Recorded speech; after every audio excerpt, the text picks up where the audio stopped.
सुशांत सिंह राजपूत की extended family को मेरा सादर प्रणाम।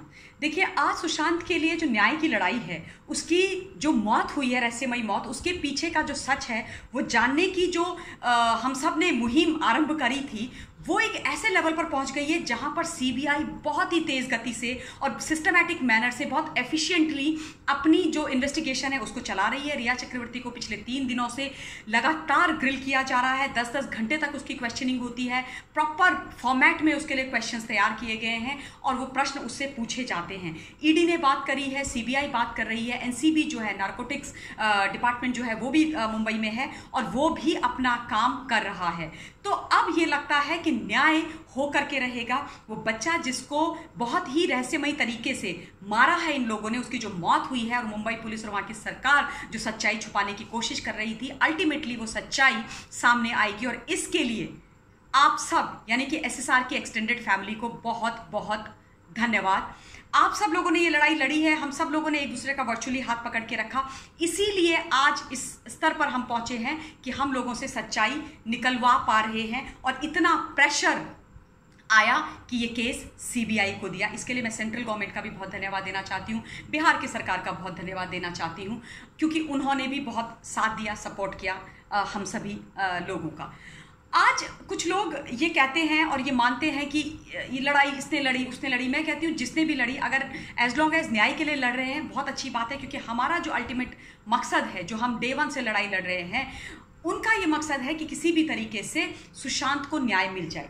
देखिए, कुछ ऐसे चैनल्स हैं जिन्होंने एक मुहिम चला करके रखी हुई है, जो ये प्राइम सस्पेक्ट है, जो नामजद है इस केस में, जिस पर एफआईआर हो रखी है, परिवार का पूरा शक है कि उसने एसएसआर की मौत करवाई है, हत्या का भी केस चल सकता है और नारकोटिक्स का इतना भयंकर केस रिया चक्रवर्ती के ऊपर निकल करके आ रहा है, उसका महिमा मंडन कर रहे हैं और उसी श्रृंखला में परिवार का कैरेक्टर असैसिनेट कर रहे हैं। वहाँ शिव सैनिक और एनसीपी के जो नेता हैं वो सारे लोग तो कर ही रहे थे, कुछ ये जो जर्नलिस्ट हैं वो भी कर रहे थे और उसमें कुछ और जर्नलिस्ट और चैनल्स भी जुड़ गए हैं।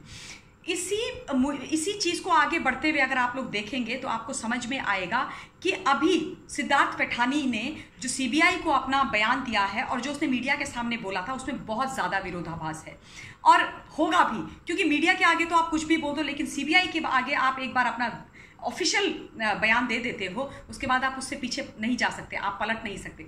सिद्धार्थ पैठानी ने बोला कि अप्रैल 2019 तक सुशांत सिंह राजपूत बहुत खुश था, बहुत फोकस था, एब्सोल्युटली फिट एंड फाइन था, उसको कोई प्रॉब्लम नहीं थी, वो अपने काम पे फोकस करता था, बहुत अच्छा कर रहा था। लेकिन उसके बाद जब रिया चक्रवर्ती उनकी ज़िंदगी में आई तो उनकी ज़िंदगी डाउनहिल जाने लगी, वो बदल गए, उनका जो वो थे क्या कहते हैं, डिरेल हो गया, उनकी जो अपनी मुहिम थी जिसमें वो चलना चाहते थे, उससे वो उनका सारे का सारा डिरेल हो गया और वो थोड़े खर्चे भी उनके बढ़ गए, काफ़ी खर्चे बढ़ गए, उनके नहीं रिया चक्रवर्ती के। और रिया जो है उनके क्रेडिट कार्ड से अपना बहुत ज़्यादा खर्चा करती थी, जिसके कारण वो परेशान भी रहते थे और वो अपने जो खर्चे हैं घर के उनको कट डाउन करने की बहुत कोशिश करते थे और उन्होंने इस बारे में सिद्धार्थ पैठानी से बात करी। सिद्धार्थ पैठानी ने ये बात भी बोली है कि रिया चक्रवर्ती ड्रग्स में इन्वॉल्व थी, वो ड्रग्स लेती थी और ड्रग्स खरीदती भी थी, बेचती भी थी, वो डायरेक्टली नहीं करती थी, दीपेश और इन लोगों के माध्यम से वो करती थी।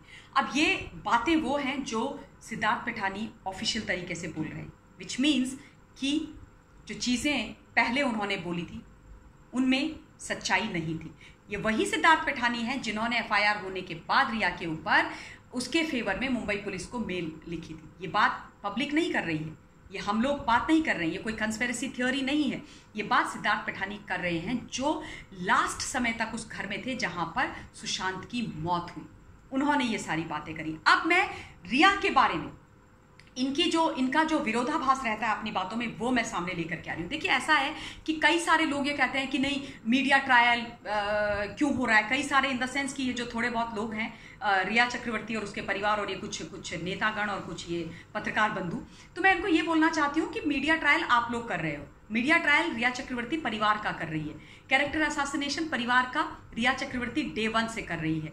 ये लड़की के बातों में इतना विरोधाभास है, ये इतना मतलब एक बार में कुछ बोलती है, दूसरी बार में कुछ बोलती है, उससे साफ पता चलता है कि ये गिल्टी है, ये बहुत सच्चाई जानती है और उनको छुपाने की कोशिश कर रही है। जब इसने कुछ टाइम पहले मिस्टर सरदेसाई को एक इंटरव्यू दिया था तो उसमें इसने बोला था कि मैं आपको इंटरव्यू इसलिए दे रही हूँ क्योंकि सुशांत मेरे सपने में आया और उसने मुझे बोला कि तुम जाकर के इंटरव्यू दो, अपनी इनोसेंस प्रूव करो जनता के सामने और उनको ये बताओ कि तुम्हारा और मेरा रिलेशनशिप कितना अच्छा था, इसलिए मैंने आकर के आप सबसे बात करी। लेकिन एक दूसरा चैनल है जिसमें ये मैडम कहती हैं कि ये सारा जो मीडिया ट्रायल चल रहे हैं, जो लोग मेरे बारे में यानी आप और हम जो इतनी गंदी गंदी बातें बोल रहे हैं, उसकी वजह से मेरी माँ जो है बहुत ही ज़्यादा पर मेंटली बहुत परेशान हो गई है, उनका मेंटल जो हेल्थ है वो बहुत ख़राब हो गया है, वो एक आधे दिन में हॉस्पिटलाइज्ड हो जाएंगी, उनको एंजाइटी अटैक्स आने लगे हैं और उनकी स्थिति, उनकी कंडीशन देख करके ही मैं मीडिया के सामने आई हूं।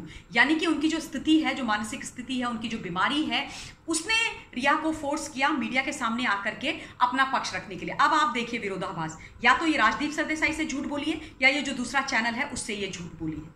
कितना झूठ बोलेगी, कितनी कहानियां गढ़ेगी ये लड़की, ये इसको तय करना है। कम से कम कहीं तो टिके, कहीं पर तो टिके।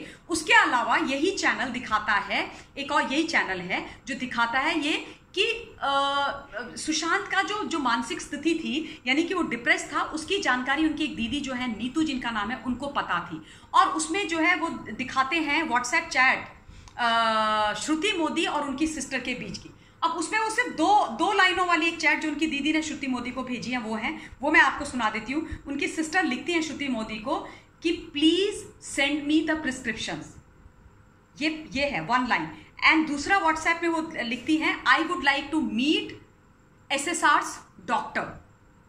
अब आप मुझे ये बताइए कि इन दो लाइनों से व्हाट्सएप चैट की कहां पर स्थापित होता है, कहां स्टैब्लिश होता है कि सुशांत सिंह राजपूत बाइपोलर थे, डिप्रेस्ड थे, उनके परिवार को इसके बारे में पता था और उनका परिवार इस चीज को, तथ्य को छुपा रहा है। बताइए, पता उल्टा इससे ये पता चलता है कि श्रुति मोदी रिया चक्रवर्ती जो उनको ड्रग्स दे रही थी, उनको डिप्रेस्ड घोषित करने की तैयारी कर रहे थे, बाइपोलर की कहानी गढ़ रहे थे और उन्होंने परिवार को भी वो कहानी बताई। और जब बताई तो उनकी दीदी ने प्रोएक्टिव अप्रोच को लेकर के उनसे बोला कि मुझे प्रिस्क्रिप्शन चाहिए और मुझे डॉक्टर से मिलना है, क्योंकि वो जानते थे कि रिया उसको मेंटली अनस्टेबल करने की कोशिश कर रही है, उसके साथ गलत कर रही है, उसको बाइपोलर घोषित करने की कोशिश कर रही है। और इसलिए वो चाहते थे कि वो डॉक्टर से हमारी मीटिंग कराई जाए और प्रिस्क्रिप्शन भेजी जाए। अब मुझे आप बताओ कि ये किस तरीके का एजेंडा है जो ये पर्टिकुलर चैनल चला रहा है और बार बार दिखा रहा है बिग ब्रेकिंग न्यूज, उसके परिवार को पता था।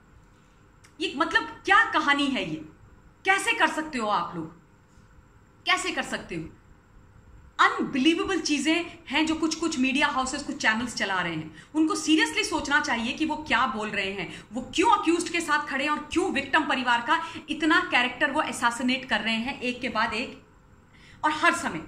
उसके अलावा रिया चक्रवर्ती से जब नार्कोटिक्स की बात की जाती है तो वो मैडम ये बोल रही हैं, उन्होंने ये बोला है कि व्हाट्सएप जो चैट है जो नार्कोटिक्स से, ड्रग्स से रिलेटेड है, वो मेरी है, वो मैंने करी, वो मेरे फोन से गई है, लेकिन वो करता सुशांत था और वो सुशांत के लिए होती थी क्योंकि सुशांत तो ड्रगी था और सुशांत को सारी चीजें चाहिए थी। मैडम, आपको क्या लगता है कि हम बेवकूफ हैं क्या? सुशांत सिंह पढ़ा लिखा नहीं था, टेक सेवी नहीं था, सुशांत के पास स्मार्टफोन नहीं था, सुशांत के फोन में व्हाट्सएप नहीं था, सुशांत को टेक्स्ट करना नहीं आता था, सुशांत को अंग्रेजी नहीं आती थी कि वो खुद लिखे, या सुशांत को अगर ड्रग्स चाहिए थे तो वो खुद नहीं बोल सकता था? तुमसे क्यों बोलेगा वो? What kind of a nonsense is this? What kind of a new narrative you are trying to peddle now?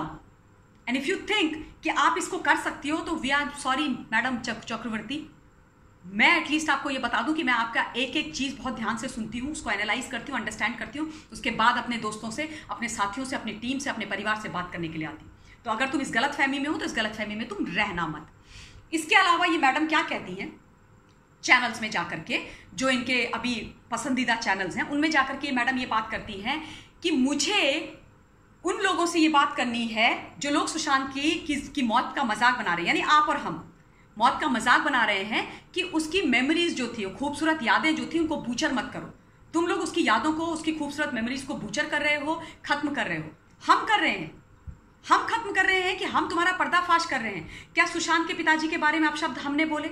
Sushant की स्वर्गवासी माता जी को इस लड़ाई के बीच में क्या हम लेकर के आए? क्या हमने ये बोला कि वो उनको डिप्रेशन अपनी माँ की वजह से था? क्या हमने मोलेस्टेशन का केस उनके सिस्टर पर लगाया? क्या हमने ये बोला कि सुशांत सिंह स्किज़ोफ्रेनिक थे, बाइपोलर थे, डिप्रेस्ड थे, क्लॉस्ट्रोफोबिक थे, मोडाफिनिल लेते थे? और क्या हमने सुशांत सिंह राजपूत को ड्रगी बताया? क्या हमने बोला कि वो ड्रग्स लेते थे? ये हमने बोला है कि तुमने बोला है? तो बूचर कौन कर रहा है उसकी जिंदगी को? बूचर कौन कर रहा है उसकी यादों को? बूचर कौन कर रहा है उसकी पूरी तमाम जिंदगी और उसकी सारे उसका जो इतना खूबसूरत जिंदगी चरित्र वो छोड़ कर गया था? कौन बूचर कर रहा है? पहले तुमने उसको बूचर किया असल में, अब तुम उसकी सारी जो इमेज है, जो छवि है, उसको बूचर कर रही हो कि इल्जाम हम पर लगा रही हो। सारे कुकर्म तुम करो और उसके बाद खड़े होकर के आप यहां पर आकर के आके ये बोलो कि हम कर रहे हैं।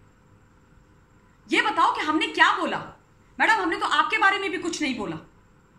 सिर्फ जो आप करती हो उसको पब्लिक करते हैं, हम उसको उजागर करते हैं। क्योंकि जो गुनहगार होता है ना, चाहे वो कितना भी शातिर हो, वो पीछे सबूत छोड़ता है। इसीलिए जब आप बात करती हैं, आपकी बातों में ऊपर से नीचे तक विरोधाभास होता है, और वो विरोधाभास हमको दिखता है और हम बात करते हैं और करेंगे क्योंकि हमारा जो एम है वो ये है कि सुशांत सिंह राजपूत को हमें न्याय दिलाना है। ये नार्कोटिक्स का जो तमाशा है, ये बॉलीवुड का गंदा, घिनौना, घटिया जो चेहरा है, उसको हमको सामने लेकर के आना है। आप सबको, तमाम लोगों को बेनकाब करना है। ये जानना है कि महाराष्ट्र की सरकार किसको बचाने की कोशिश कर रही थी। महाराष्ट्र की सरकार तो गिर जानी चाहिए। इनको तो नैतिक जिम्मेदारी लेकर के रिजाइन करके घर बैठ जाना चाहिए। एक बच्चे को न्याय नहीं दिला पाए, दिशा सैलियान कैसे मरी, हमें ये जानना है। और ये लड़ाई हम लड़ते रहेंगे। जिसको जो बोलना है बोले, जिसको जो करना है करे। धन्यवाद। जय हिंद।